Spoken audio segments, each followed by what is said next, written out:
NSF looks at a lot of very big problems that face the country, and they apply their resources to combinations of academic and sometimes industry researchers to go after those problems. And one of the things that we suggested to them was that all of us getting older is a challenge, and the possible ways to mitigate that have to do with technology. So that's what this panel is all about. Some of the things that we're doing, and I hope you come and visit our booth. We're down in booth number 3000 in the digital health area. We're big on robots. We're big on connectedness. We're big on mobile apps. We're big on things we call virtual coaches. And so I think in the context of what we're doing, this panel makes an awful lot of sense because there's an awful lot of connectedness and interoperability that these folks are going to discuss. Let me ask you real quickly right now, how many of you feel like you're connected? Well, a lot of you don't. How many of you feel like all your stuff works together? Anybody? You do? Really? Wow. Okay, I've got an iBook here, I've got an iPhone in my pocket, I've got a Mac in the hotel, and they kind of work, but I get into my car and nothing works. So I'm kind of interested in why that is and when it's going to change. So why don't we just kick it off? Who's up first? Chris, go ahead. I think it's already predetermined. Do we have a clicker? Nick, you're up. Oh, I'm up. Okay. Well, When in doubt, is there a remote clicker, or I'll just stand up there? There's wireless. There should be a wireless on the table. All right. Let's see. See if this works. Maybe I can't be that far. I like the word wireless. We describe our technology by what it's not. Okay. All right. So welcome. My name is Nick Pudar. I'm Vice President of Planning and Business Development at OnStar, and it's a pleasure to be here with you. Page down. Here we go.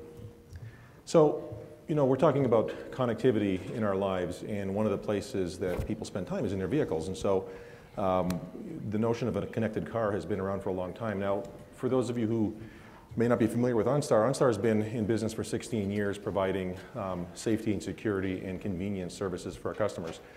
We started back in 1996 with a few Cadillac vehicles, and we've grown since to every single GM vehicle that you can buy today comes with OnStar with a trial period as well. We've had over 400 million interactions with our customers, and we have 6 million customers to date. We've also launched our business about a year and a half ago in China, and we have 400,000 customers there and growing at a rapid pace every month. We're adding another 40,000, and that's growing as more of the vehicles can accommodate the OnStar technology. What's interesting though is because vehicles are sold to every age group, how do you make the services and the technology access and the usability relevant to everybody? And the key issue is simplicity and intuitive operation, and that's really one of the things that's central in addressing the aging community. And the boomers are a unique challenge, as you know, because they also have to deal with the communication to their children, who are ever more connected, and also in a manner to connect with their parents who are still alive and in various needs of care and health and ability. One of the things, of course, is that we've got about 1 billion plus smartphones in the world, and penetration of smartphones this year is going to reach about 78% in the US, and it's surpassed 50% globally. And so smartphones become an important component of how you stay connected. One of the challenges in our industry, and I think the variation of this plays in many industries, is what does your product development cycle look like relative to the consumer electronics and communications development cycle? In the communication world, things are changing every 18 months roughly. In the automotive business, it changes every 3 to 4 years. You buy a vehicle and it's there. That technology needs to be long lasting. And so making these various, I'll call it one big spinning gear and a tiny spinning gear, how do you get them to mesh properly at the appropriate cycles? And that's something we've been working on and living with for the last 16 years of our business. We launched a smartphone app a year ago called Remote Link, and it allows customers to have telemetry information about their vehicle It allows them to integrate their navigation needs while they can search for places to go and literally send those destinations to their vehicle so that when they get in the vehicle, either their nav screen automatically has that destination programmed into it, or if they don't have a nav screen, they can get turn-by-turn voice-based instructions automatically. And so we're looking for that simplicity of integration. And so we provide that through smartphones, or if a customer wants to just use Google Maps or MapQuest, you can send to your OnStar account right from your website. And so we're looking for whatever the context is for the customer, for them to be able to automatically make it work in a seamless way without ever having to tap into user guides. One of the things we're also doing is we're recognizing that connectivity is not just about the vehicle, but it's also about your home. And you're seeing more products at CES this year about smarter, intelligent home energy management, smart grid integration, better home security systems. And we've done quite a bit of work with the Chevy Volt electric vehicle and being able to provide smartphone access, website access, email access and control to your vehicle, as well as being able to better integrate into the smart grid.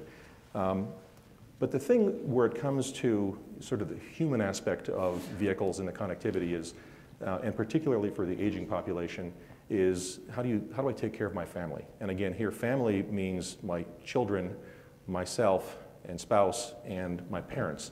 And we are piloting an application right now called Family Link, which basically provides an opportunity to locate your loved ones and being able to establish for teenage drivers. I've got a 16-year-old curfew management. And so when you think about how should these tools work, it's not so much how do we make the technology, or how do we adapt our lives to the technology, is how should we adapt the technology for our lives. And so typical curfew tools would say, hey, I can tell you if your vehicle's not where it's supposed to be at a certain time. Well, okay, that's interesting, but if my daughter has a midnight curfew and she's not home at midnight, I don't need a text message alerting me of that fact. I know that now, that she's not home at midnight. So my role as a parent is I care for her well-being. And so I want to know when it's not going to be possible for her to come home at midnight. She may be 45 minutes away, and at 10:15, if it's no longer possible for her to come home, I want a text message then. I also want her to get a text message alerting her 10 minutes left before you have to leave, 5 minutes left before you have to leave, get your ass in the vehicle, okay? So, that's the kind of application of technology to meet the needs of our lives. And so as you think about the aging population, the technology can't be complicated. It has to really work for you. And the same thing if you've got, I know my father-in-law, when he was still alive, for him, mobility, being able to get around town was his personal freedom. That was what defined his ability to stay active and youthful. And when the family decided finally he can't drive anymore, it's not safe for him to drive anymore, he quickly withdrew. A tool like this, where the family can be more comfortable with the driving and the whereabouts, it becomes an important aspect of how connectivity is going to play itself over time. So, and then one last thing I want to say is that when we look at this technology, we also know that we're on GM vehicles right now, and on GMU vehicles and a lot of used vehicles as well, as we've been in business for a long time. But there's a lot of vehicles on the road, and we would love to be able to bring all of our technology to many more people. And so this past fall, we've introduced a product called OnStar FMV, and FMV stands for My Vehicle.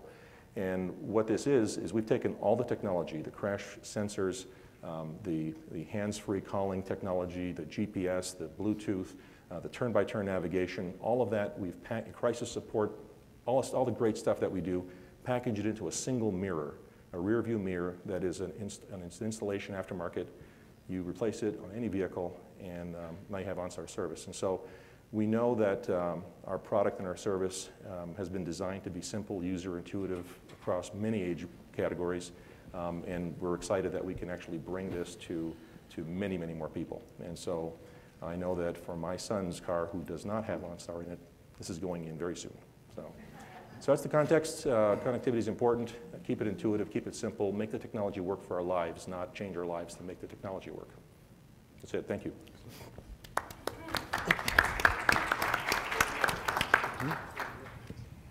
Okay, go for it. Come on. Yeah. So the order of our slides doesn't match the order that we have down here, so I guess I'm next. Sorry. No, that's fine. I'm Aaron Steinfeld. I'm at Carnegie Mellon University. I'm the Transportation Area Lead for the Quality of Life Technology Center, but I'm also the co-director of the Rehabilitation Engineering Research Center on Accessible Public Transportation. And he just mentioned real briefly the issue of when you stop driving. And one of the things that we care about in this center are people who cannot drive.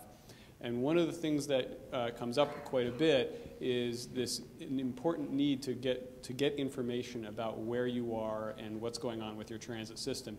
Now, if you're fortunate enough to live in a city like Seattle, San Francisco, Chicago, you can get real-time information about where your buses are. And this information is critical for the perception of safety, the feeling of I'm going to be standing outside of the bus for half an hour waiting for a bus as opposed to 5 minutes for a bus. But what it doesn't really help is cities where this is too expensive. And these systems cost tens of millions of dollars to install. So we were tackling this question of can you do this cheaper, but we also wanted to tackle it in a way that was specifically valuable to people who are disabled or people who are older. And we wanted to do it in a way that used universal design. How many of you know what universal design is? It's a much better response rate than normal, so that's good. So the idea is that it's effective and valuable to people who have disabilities or are older, but also has value to everybody else. So you're using the entire market sector as opposed to just a small niche product you're now selling to everybody. And we wanted to see if we could do this, and we wanted to see if it would have universal impact on everybody else. So we implemented a system on Android and iPhone. It's out in the market. There's a demo down in the Qual booth if you're interested in it. And we do a bunch of information here. But the key detail that separates us from other approaches, there's two details. One, we crowdsource the information, so everybody shares the information with each other, since we don't have the systems on the buses. And number two, we ask people how full the bus is. And that piece of information is critical for older adults who need a seat and for people who use wheelchairs. It tells them, are they going to get on a bus? Are they going to be able to use that particular bus? Now, everybody else, they care about this. They want to know, am I going to get a seat? Because that's just a convenience and comfort thing. So this is, again, this universal design approach. So when someone gets on a bus, they say how full the bus is. They start tracing their trip from the beginning to the end. And that information is fed back into the system, and fellow riders get to see how full is the bus. Where is it? Is it on time? If we don't have someone on a bus, we fall back on historic data, so you can see the historic information. And if we don't have that, we just give them the scheduled data. Now, this does not look like a disability app. This does not look like an app for older adults, right? But it is designed to be usable, and it is designed to be effective for everybody, and that's the universal design approach.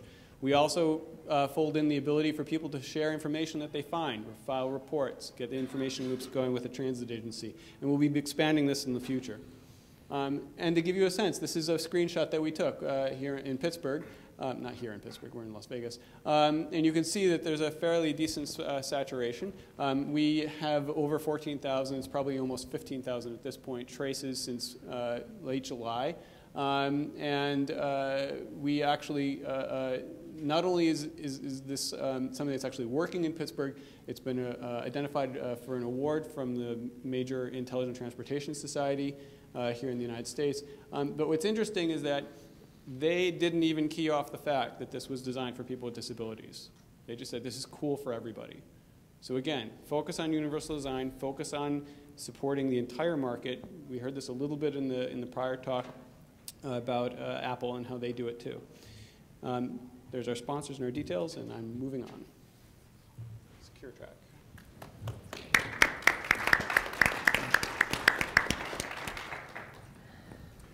Good morning, everybody. Thank you for being here. It's a pleasure to be here. My name is Chris Holbert. I'm with SecuraTrac. We're going to talk about what we do to design solutions for the senior safety market. Take about 5-6 minutes to do that. When you design solutions for any market, and I think Aaron did a good job of bringing up the idea of design for universal applications, you have to understand what the needs are. And for us, what we've done is a number of different focus groups around the country. And we want to focus on independence, mobility, and safety, something that Nick also talked about earlier. The idea that everything can be connected or connect to everything, and we drive that through the person themselves, their senior and the family. We'll talk about that here in a bit. They want to be able to live their lives with a little more freedom as opposed to 1940s, 1950s. we really started to connect the physical locations, homes with phones, offices with phones. You know, in the 1930s, when you needed to find somebody because there was an engineering issue at the plant, you had to get in a car and go track them down. In the 1940s and 50s, that changed. You'd get on the phone and call their home, or you'd call another place they might be. That paradigm really exists still today in many of the senior safety solutions. If you think of the ones with the button, if they fall in and they need help, those are connected to the home. We're trying to take that and extend it. Okay, so when you design a solution that can be universally applicable for seniors, that allow for mobility and that kind of peace of mind for the family and the safety for the senior themselves, you have to take this into account. The fit. You need to be able to build the solution so it addresses the needs and the wants as well. And I'm not going to read from the slide. I'll be talking more to them. So one of the solutions we have, LifeTrac, is based on a small 2.5 ounce device. It's a GPS locator. It does a number of things that seniors and families of seniors or caretakers of seniors find valuable. Allows them to see when they exit or leave a location. We call them secure fences or geofencing, as some people might know it. You can have an unlimited number of those. So whether it's the hospital, whether it's the home or the park they walk to and from each day, you can sort of keep an interested eye without having to overmanage it to know that they're on their daily walk, that things are as they should be. It's also a phone. All right, a phone with plans of 200 and 400-minute plans that allow them to use it as their only mobile device. It's really simple. I'll show you what it looks like here in a bit. We have another solution that's based on a smartphone, iPhones and Androids. We're actually in the mobile app showdown finals on Thursday for this, and it's really simple. It's got a single screen. You'll see it here in a minute, but all the depth and the sophistication of the power behind it for the safety is behind it. So the senior only needs to know that it's on, and if they need help, they literally just swipe the panic bar, the SOS bar. You'll see it. It's really easy to use, but all the power behind it of secure fences, SOS alerts, third-party 24/7 emergency response, and a number of other things are just one slide away. So it has to be reliable. You have to be able to connect this to what they do in their lives so that it's easy to bring along, easy to use. Just briefly, so LifeTrac, it's small. It's a senior-based phone. You can see relative to the quarter that it's not big, roughly that size.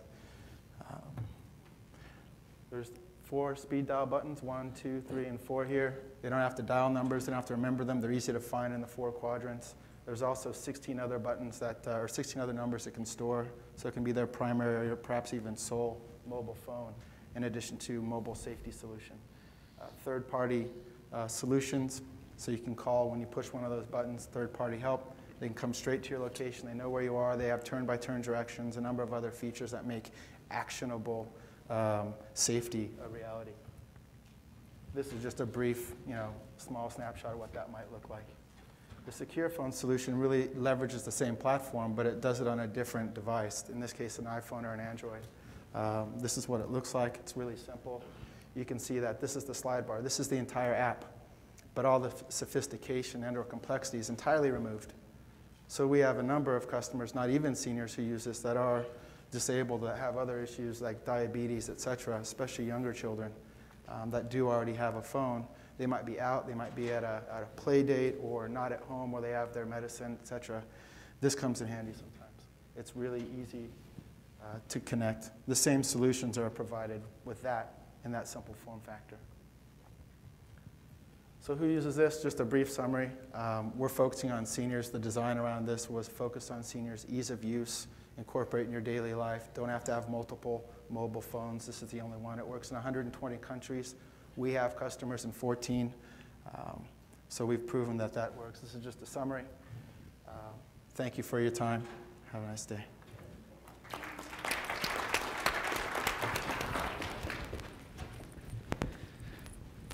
Okay, welcome to Vegas. Still trying to, I'm not Chris. That's us, sorry, that's our booth. There we go, that's me.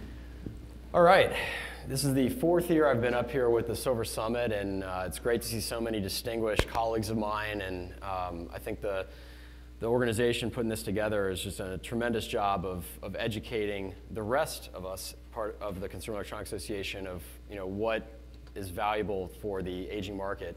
I started my business for my parents that are boomers, and Always focus on keeping things simple, because if my mom can't use it, I don't ship it, period.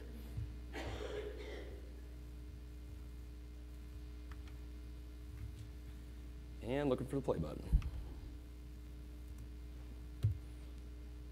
And still looking for the play button. Spinning wheel.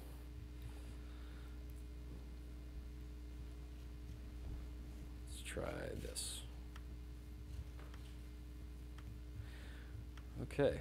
Well, this was a video of some really bad driving. You can check it out. I'll post a link up on my blog at jakesigal.com. It's pretty funny.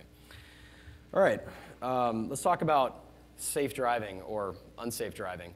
Currently, there is a ban of doing this with your cell phone in all the states that have red.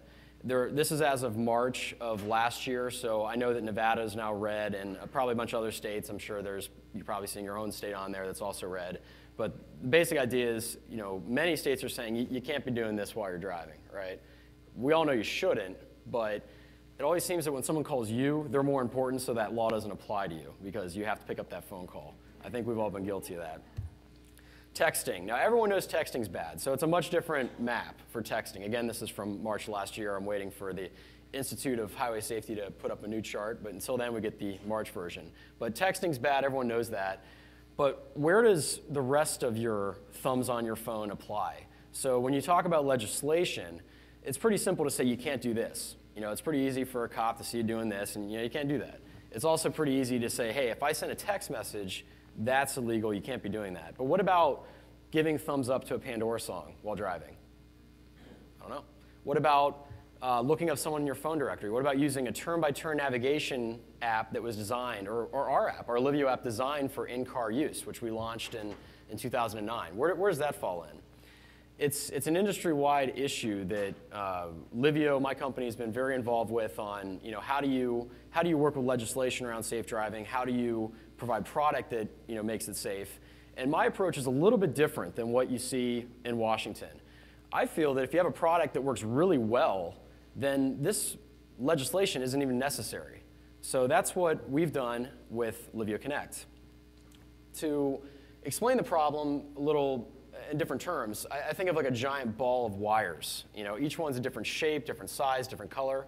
And when you talk about getting apps to safely be put into cars, which can safely be used by a driver, the issue is that every car company has a different specification, and every app company has a different specification on a different operating system. So when you have 3 or 4 operating systems times 50 apps times 12 major car companies or 15 major car companies times the 6 radios in each car every year that's being built 3 years out, you can multiply all that out, and it's a pretty big number. It's a pretty big problem. So until this problem's solved of having a way of one system to get multiple apps to go into multiple cars, this issue is always going to be about, and there won't be a safe solution to avoid our texting ban. So at Livio, what we've created is a product called Livio Connect. I was up on the stage a year ago talking about an aftermarket car kit, which is a 2012 CES Innovation Award-winning product that allows you to do hands-free calls, listen to music, and charge your phone safely while driving and operating a motor vehicle. We've taken that technology and that product that we demonstrated last year, and we're now licensing that technology into car companies and into application companies. And we want everyone to get along and play nice. Let's get specific. Ford Motor Company has a product called AppLink. That AppLink is one of the leading technologies, and they have amazing stuff. Like if you haven't stepped into a Ford vehicle, definitely go check one out. The problem is that that technology that's used on the app side, the right side here, can't be reused for other car companies. It's a Ford-specific intellectual property technology. Same thing applies with one of our partners, Pandora. They have industry-leading technology to get their app safely into a car. But Pandora is obviously not going to relicense that technology to Pandora competitive applications. Again, ball of wires. That until there's an industry-wide solution, that's not going to be there. I'm not going to bore you guys with a bunch of standards and specs of what's going on in auto, but what I've seen is all these consortiums and specs that are going, they're too slow. Because right now on the road, and I wish I had a video to show you, there's people on the road today that are texting while driving, and on 75 in Detroit, 9 out of 10 times when I'm going 60 in the fast lanes, because someone's texting or doing something on their phone while they're driving. Because we usually go about 85 in Detroit in the fast lane, because speed limit's 70. Again, maybe not safe, but definitely in a non-distracted manner. So Livio Connect, it's the technology that gets individual apps on your phone. So we have software at the bottom of the screen in the middle. Livio Connect software gets put into the apps on your phone. Any app on your phone can have Livio Connect software. That app company manages it themselves, and then it communicates with a car. What we've done at Livio is we've worked with the chipset guys. So in our booth, which I'm sure you guys will all be around for the Silver Summit section, you can see our code working on a chipset. Why that's important is because it's one of the few common denominators that crosses multiple vehicle platforms. So my company signed a deal with CSR. They have over 65% of Bluetooth chipsets in every car on the road. And every one of those chipsets can be software updated to include Livio Connect technology. On the app side, we have 12 partners. We've recently announced Aircast yesterday. They're an app company that does apps like the ESPN app, the Radio Disney app, as well as, I think, over 500 individual AM and FM station apps that are part of our network. And the whole idea here is getting thumbs on the steering wheel, not on the phone.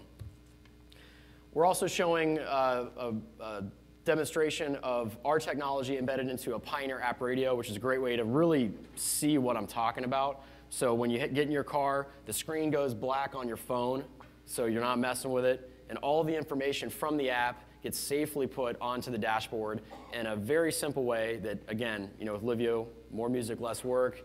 It's got to be easy enough for my mom to use. Thank you.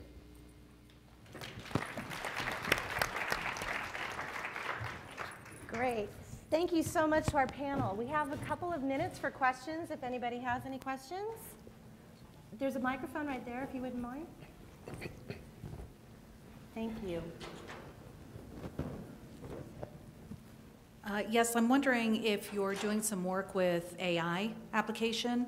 So I'm thinking, for example, with OnStar, it would be great if, as my aging parent is driving, right, it usually takes them 30 minutes to get someplace, but it's starting to take them 40 or 45, and they're taking wrong turns and that sort of thing. So as it learns people's behaviors, are any of you thinking about doing things like that? Yeah, I'd say within the last year and a half, we've been doing some research in this area of pattern recognition and being able to infer the intentions of where you're headed, the intentions of what you're doing, and be able to look at the statistical differences in behavior. It does absolutely, you can think of it in one sense, a human activity monitor. And as these patterns begin to play themselves out, you can infer what it means. And if an aging parent is starting to veer from their normal patterns, you can get an alert to just check it out, see what's going on. So yes, we're still at the exploratory stage. Yes, and we've done some similar work, and it's for certain things, it's quite easy to pick out behaviors in cars. The tricky part is discriminating whether or not that's a behavior from the individual or something that was induced by the local environment. And that's the challenge, but there is work in that area, yes. And one thing we don't know how to do, well, most cars right now can't tell if it's me driving or you driving. Just turn it on. Right? Right. Question for Livio and Universal Design.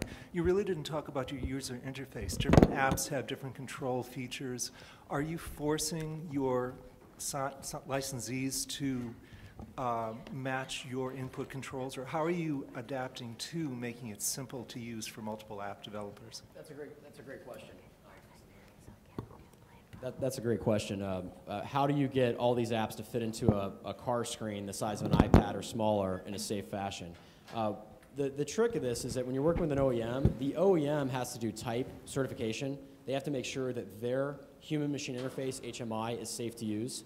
So the vehicle companies that we work with design the HMI, and then we allow those buttons to be set by an application. So for example, my app is going to use each button for radio presets, whereas our partner apps may use a tag button, a scan button, a thumbs up button, and adjust the image based on what that particular function is. So you do not get to control the stencil. You have to play within the stencil of the HMI, which is certified safe and usable from an automobile manufacturer. But the app company is able to work within those confines to make their app custom into a vehicle environment. Hey, Jake, I'm sorry. I just wanted to interrupt for a second because I think we've got your video to work if you want to go ahead and show it. It's so great. It's okay. Let's go with questions. Okay. All right. Thank you. So I've got a question for everybody. Everything's based on screens. When are we able to talk to all these things? You know, that's a good question. And maybe just before that, or at the end of that, I'll also answer the first question with AI. You know, at SecuraTrac, we're working on a couple of what we want to think forward-thinking solutions. And one of them is integrating the SOS feature, the panic feature, I need help, so that it's just voice activated. And the Secure Phone 2nd generation is going to include that on all platforms. What we call AI, or artificial intelligence, is more sense and respond. We use the device-based features as well as the history of the person. It's not necessarily the tool they might be in, like a car or other things, but the person. How long have they usually stay at the park? Is it different today? Or is Tuesday, where they normally go to these places, is it different today? Or if they're near a hospital, should we alert them or just let them know? Or places of interest that they might be interested in. So we call it sense and respond. So let me comment on that as well. In the entire 16 years we've been in business, we've had voice-based interaction for everything we do. But it's important that whatever the context, whatever the need, that interaction interface ought to be what's appropriate. And so we provide turn-by-turn navigation. And when we first started, it was literally, this is 16 years ago, you'd ask for directions to some place, and the advisor would literally just tell you the directions. And if you really needed them to stay online while you drove, we did that as well. Then we said, you know, this is kind of expensive, actually, to be staying online for all this time with an expensive advisor. So we were able to record those instructions and have it play back when the person needed it. And now we actually play back those instructions as you need it, turn by turn. But we've also augmented those verbal instructions with little icons of an arrow turning and a little chime that says, get ready for the next maneuver. So I think the answer is yes, voice is core and key to great interactions. You also need to provide all of the appropriate, safe sensory input that's appropriate. Yeah, and if you're developing with iPhone or Android, there are excellent hooks in the system, in the software developer kit, to make your app screen readable for people who are blind or low vision. And if you want to test out your app on an iPhone, it's very simple. You just go to accessibility, turn it on, and play with VoiceOver and see what it's like. I'll warn you, if you're not familiar with it, it's kind of disconcerting. But they make it very easy to leverage those hooks and make your app accessible. Android tried the talkback option in the accessibility features. My name is Barry Lotion. Just a quick question on a lot of the new technologies and things that will be in the cars coming soon. I don't know about you, but when I get into a new rent-a-car, you know, I get in, it's like a car I'm not familiar with, and it's got like all this dashboard of stuff, you know, that, you know, the first question is, well, how do I turn it on? You know, how do I turn the lights on? How do I turn the windshield wiper on? The basics. When we start going to some of these other more sophisticated types of things, especially getting into the healthcare side, you know, the monitoring and all of these sorts of things, how are we going to educate people on how to use this new technology? Livio, you mentioned about using, you know, your preset radio buttons. Well, it's a new person coming into the car. How would you know that? And how are you planning on educating people relative to your devices and uses? Let me give you a quick, before he answers the technical thing, the government is going to get involved in this, most likely. National Research Council just finished a year-and-a-half effort studying all of the interactions that people have with medical devices in particular, especially ones in home. And one of their recommendations is that FDA get involved in formulating regulations and oversight about training materials and educational materials for those devices. That's not necessarily a good thing. It's not necessarily a bad thing. It's good that somebody would actually be paying attention. From a vehicle standpoint, when I get in a rental car, I use my aftermarket car kit because it's the one common denominator. You got your 12-volt adapter, and then you have your FM radio, okay? In your own vehicle, the concept of Livio Connect is that if you switch between, my wife drives an Acura, I drive a Nissan, you go between those two vehicles, you know, there's going to be different systems. So like I mentioned before, the problem of the different OEMs having different systems, not one common to use, that's an issue that I feel rising tide will float all boats in this industry. I do agree with you, and I'll respectfully disagree. I think legislation on this is a challenge because there's no way to prove, from a safety standpoint, there's no way to prove that someone is driving a car and not sitting in a car or riding on a school bus. So I haven't seen a system yet that will do that. So I still feel strongly, and I'll make the point again, that it has to be the benefits of using a safe technology are better than the benefits of using a dangerous one. Thank you.